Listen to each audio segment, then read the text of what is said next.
Betul ke emas ni bagus? Patut ke kita simpan emas? Sebelum saya nak jawab soalan ni, tuan-puan, anda boleh save diri ni untuk rujukan akan datang. Jawapannya adalah sangat-sangat patut dan kena ada. Tak kira berapa pun usia anda, muda ke, tua ke, semua orang perlu ada emas. Jadi jom saya kongsikan kenapa emas ni penting. Kata guru emas saya, tuan-puan, Tuan Haji Muhammad Zulkifli Syafiee, kalau orang tahu emas dan sejarah mata wang, tuan-puan, dia akan takut simpan kekayaan dalam bentuk duit kertas. Sebab apa, tuan-puan? Risiko duit kertas ni jauh lebih besar berbanding risiko menyimpan emas. Anda masih ingat sejarah tentang perjanjian Bretton Woods yang ditamatkan pada tahun 1971. Sejak daripada itu, duit kertas tak ada kena-mengena lagi dengan emas.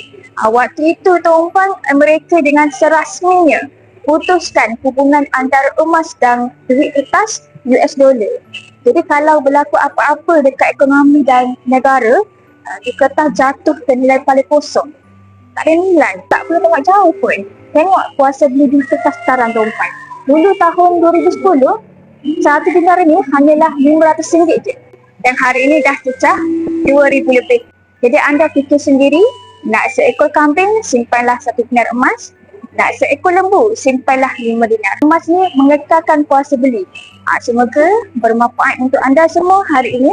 Jadi kepada anda nak mula simpan emas ikut bajet, boleh refer di pin video saya ataupun terus kontak saya untuk saya bantu anda dengan sebaik mungkin. Jangan lupa teruskan follow saya untuk lebih banyak ilmu emas dan keuangan.